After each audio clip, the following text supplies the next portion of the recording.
said you may have a big announcement. What is it? I do, and I've already announced it. I apologize for not giving you exclusive access, but I had a press conference about a month ago, and the state has put in $1 million for the Chicola Mill site cleanup, approved by the governor, so we should be getting that in our coffers pretty soon. We're going to use as much of that as we can for cleanup, not environmental studies, and there will be some environmental studies. We got to test hot spots and see where the asbestos and maybe lead paint is, and where it's trickled through or not, and get that cleaned up. Hopefully we've requested another $500,000 through a brownfield grant. So hopefully we'll have $1.5 million. I don't think we'll completely cover it, but cover the expense, that is, of the total cleanup. But we should get well over halfway, maybe 3/4 of the way of cleanup. And just curious, so I started asking questions, and maybe we can identify what's not asbestos tainted and lead paint tainted, and maybe use our own resources to help clear the rest of it off once we get the particulates out of the ground and the building itself. So we have some heavy duty trucks and tractors, and we got a maintenance crew, and maybe they can get over there and finish what don't get cleaned up with the $1.5 million that we're looking for. Remind people why that's such a big deal to get that site cleaned up. So the mill closed some 20-something years ago. It was built in 1902, I believe. It's just an eyesore. It's an eyesore, and it's attractive to certain people in the area that like to sleep inside and build fires and set it on fire several times over the last few years. So it's a huge safety problem. It's a fire issue as well. They started demolition on it, and some reason didn't get it completed when that happened, and it's just need to get it cleaned up. What kind of vision do y'all have for it one day? I mean, just if y'all were just vision casting, what y'all would love to see over there? So that's a double-edged sword question, if you will. Some of the things I want to see over there I can't talk about, of course, and some of the plans we have going on right now with some developers. Anderson County's been real helpful. I always want to do a shout out to John Kamey, Rusty Burns and his crew, Greg Smith up there at the landfill waste management guy. Anderson County's been a great help and great service to the town of Honea Path. But again, some of the things that are going on right now I really can't speak of. If you're just talking in broad strokes, I'm not talking about specifics. Is there what kinds of things? Can you talk about that? So what's been mentioned? Okay, there you go. What's been mentioned is if we could afford it and could do it, we would love to have an amphitheater here in Honea Path. Looks like most of you small municipalities around are getting amphitheaters for a venue for entertainment. One guy actually said we should put a drive-in movie theater over there. Some housing, some townhouses, low-income development. Take it and make the whole area a park with maybe a small gas station or something for that area of town. So there's a lot been said. We're just looking at what's feasible, and we are having a feasible study right now done for what would be the best practice for that land and how it could be best utilized for the town to either help it grow or help the citizens that's here thrive in this small town. So we started our honey sopping back in the spring. We didn't have quite the turnout we wanted, so we're probably going to stop doing our spring event, and we're just going to incorporate the honey sopping with our fall event starting in 23. I don't know everything, and one of the things I didn't know was honey comes in the fall. So the honey sopping needs to be moved back to the fall. Honey's not fresh in the spring, I've been told, so chalk one up to the mayor not knowing. Sometimes you don't know what you're doing, sometimes you do. I've made a few mistakes in this job. I'm sure I'll make a few more, but our spring event didn't hit real well, so I think we're going to probably advertising had a lot to do with that. So we're going to do away with our spring event and just have the two real major events now. Our 4th of July event this year was huge. Biggest fireworks show we've had to date. It was great, turned out great, and here's a perfect opportunity for me to plug Classic Carolina Ford right here in Honea Path. Carolina Ford bought all of our fireworks. I think it's probably close to $5,000 worth of fireworks. They're a huge asset to the town of Honea Path, and we're glad to have them here, and just so appreciative and thankful for everything they do for the town, in and above just the fireworks show. They go all out when the T-ball teams ask them for donations, they give, and when the town asks for donations, they give. And Derek Hughes up there is the general manager at Classic Carolina Ford. He's a great friend to have. Super nice guy, and he's always willing to help, and we appreciate him in Classic Carolina Ford as well. But the 4th of July event went phenomenal. Great music, huge crowd. David Jones, I believe, is the head of the Combo Kings. They were here, and he's pretty good at estimating crowds. That's another thing the mayor's not good at. He said, not counting the folks that sat outside the ball field, he estimated around 5,000, maybe 6,000 people come through, and most of them stayed. So had a huge outfield full of vendors and food and crafts and arts and snow cones and just about anything you could want, funnel cakes, we had it all. So big event, had a great time, turned out real well. So that's some of the things we done over the summer. Luckily, college had my schedule where I was teaching mostly nights, so I was able to stay in the office a lot this summer. I got a lot done, a lot of stuff I was backed up on as mayor. I got caught up on, so summer was pretty good for the town of Honea Path. So this summer we had our second annual kids camp, police kids camp all week. Had plenty of good food. A lot of the merchants in Honea Path reached deep and pitched in and helped us feed the kids. Had breakfast and lunch every day, and had shirts, tie-dyed shirts, and they had some of the activities they done. Something that was neat this year, it was really hot. I don't know if you remember back in June, but it was 98, 99, 100 degrees just about all week. And other than the pool, where they could cool off, there wasn't much else other than shade. So big shout out to the fire department and Chief Jimmy Smith. He brought one of the trucks over, and I'm probably going to call this wrong, but maybe one of the pumpers, maybe, I don't know what they call it. I'm not a fireman. But they come out and shot water straight up in the air off the truck, and it rained down on the kids, and they had a ball. They really enjoyed that. That's something we definitely going to do going forward again. But again, another huge summer for the pool. Also, the pool really done well this year. I don't know if the citizens know it, but there's daycares from out of town that bring the kids here for our pool because there's not a public pool around anywhere. Some travel all the way from Liberty, I've heard, and several in Anderson, and of course the daycares around here. But Tim Pace and the rec department's been huge with the rec department and keeping the pool going. A lot of people don't know this. We don't hire a pool guy. His name's Tim Pace, and when something breaks, he fixes it. He's a jack of all trades, good guy to have on your team.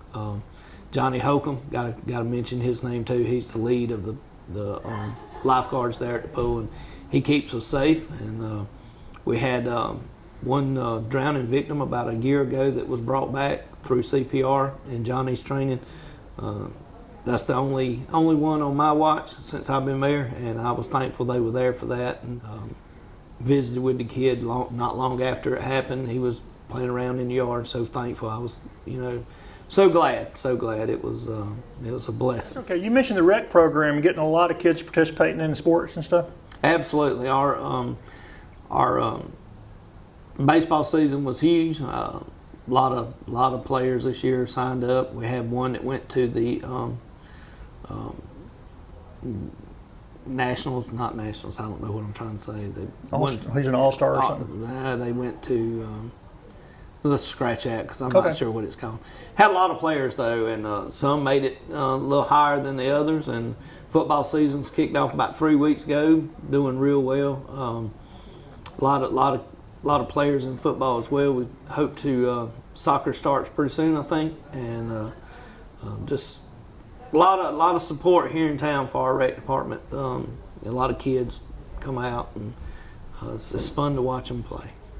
So, Mr. Wilson, one of the things that we've talked about many times in the past is I've talked to Little, and I've talked to Aldi and Publix and places like this to bring other grocery stores into Honea Path, and the magic number is 5,000. So we're right at 4,100 people, I believe, with the last census. So if we could grow the town about 900 more people, it would really open up the doors for some other businesses to move in. And with business moving in, that means jobs and business license and taxes. Have there been any new businesses come in over the summer? So there have been quite a few startups. The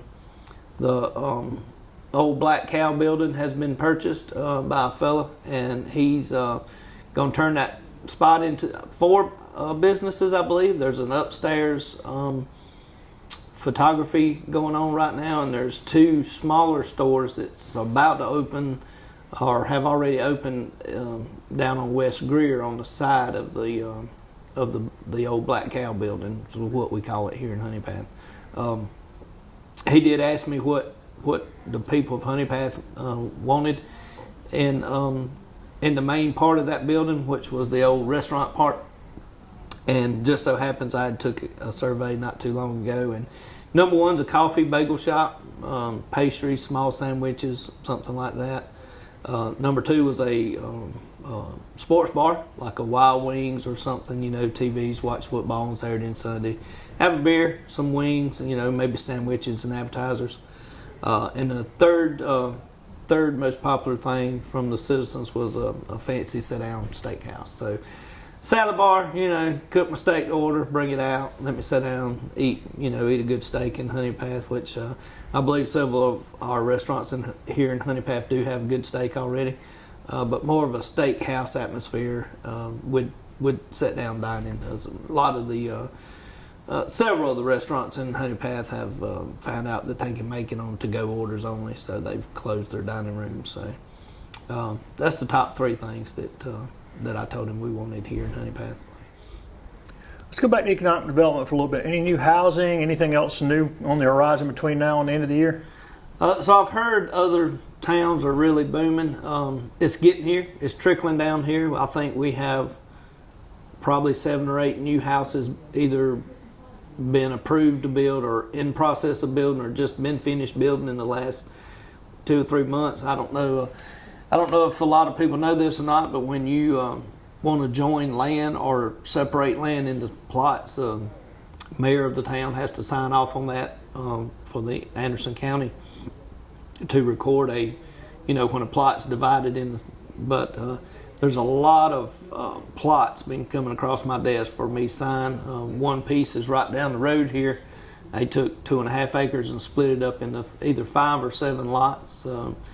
Gentleman come in that wanted that land separated, and we got to talking. He said, "Yeah, I'm gonna put 5 houses on that lot." So, a lot of potential coming. A lot of it already being built. So, we're just we are growing a little bit at a time. But I think Greenville's trickling down into Simpsonville, which is trickling down into Williamston and Pelzer and Belton, and it's coming on to Honea Path too. So we're a little bit further away from where things are exploding, but we're getting some of that also, and I expect a lot more coming in the future.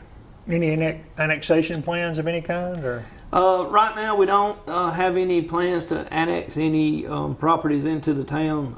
I want it to be the citizens' choice, not a forced type issue. We have done some studies and some surveys, and when you live in the city, your county taxes go down. But then you have to pay city taxes. Well, if you live in the city, you get city support from the police and fire, whereas in the county, you get county support for police and fire. In the county, you pay more for your water and sewer and trash pickup. In the cities, less.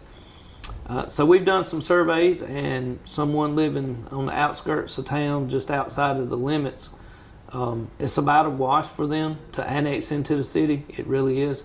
Plus, they get better service. They get quicker response times than the county can provide.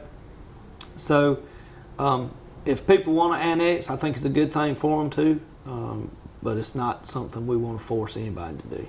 So we just need to get the word out there to the people that, thinking about maybe wanting to come into town limits, that it's going to be a wash as far as your taxes and your fees and all that go probably, but you're going to get better service. So, but it's hard to convince somebody of that.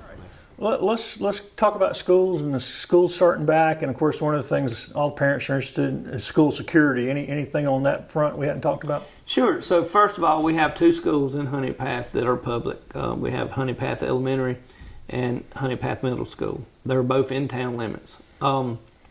With the horrible news that come out of Florida and Texas over the last year or so, we've put a real strong focus on school security. Both schools do have a full-time SRO in them, school resource officer. They're through the state certified police officer, work for Honea Path, but they're in the schools. Chief Bozeman with the police department has done several scenarios with both schools about how people can enter the school and try to secure up all the buildings, the doors from the outside. He's also went as far as to test the security at the systems at the schools, and sent people in there to the wrong door just to see if they could gain access. And when they went to the elementary school, it took them about 30 seconds, I think, for somebody to confront them and say, "Who are you? Why are you here? What's your purpose? What's your business?" The SRO was on it within a minute, securing who it was and why they were there and whatnot. So I go to the elementary school some to check on the SRO there, and I go to the middle school some to check on our SRO there, just to make sure hey, you got everything you need, everything going well. And it's there's only one door in and one door out, and you got to be identified before you can enter, and you have to enter through the office. So I feel good about our schools. You always got that worry in the back of your mind anyway, but I feel pretty good about our schools here in Honea Path being secure and locked down. And those schools are an important part of this community. You're talking about being in the town limit. It's really important to have schools in your town. Oh, absolutely. Without schools, you got no future. So the school is our future. The people at the school, they're our future. They're 5 to, I guess, probably 13 or 14 here at the middle school, something to that effect. But like I said, they're our future, and we got to keep them safe. And that's the number one priority, and I've made that clear, and Chief Bozeman's made that clear with everyone, that our schools is number one from the police department, period. If something's going on at school, break everything else you doing off and you head to the school. Like I said, it's good to have schools in our inside our town, and a lot of kids, I think, over at the middle school walk to school, and a lot of the kids at the elementary school are walked to school. So they're younger, of course. You don't want a kindergarten walking to school by themselves. But it's great to have schools inside the town limits. Yes, sir. Anything else big coming?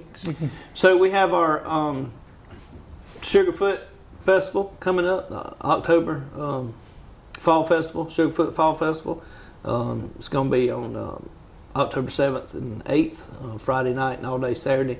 Got some great entertainment coming, some high-profile singers for the area, lots of fun and games and food for the family. And again, that's October 7th and 8th. We'll be glad. Hopefully, we'll have a big crowd. Be glad if everybody shows up. Come on out and have a good time. And y'all having something for Halloween for the folks? We always have a trick-or-treat on Main Street. We do shut the road down, and I tell you, a big part of our town is our churches. We have a lot of great places to go worship, and they always have trunk or treat there in the parking lots of the respective churches. Several of them do.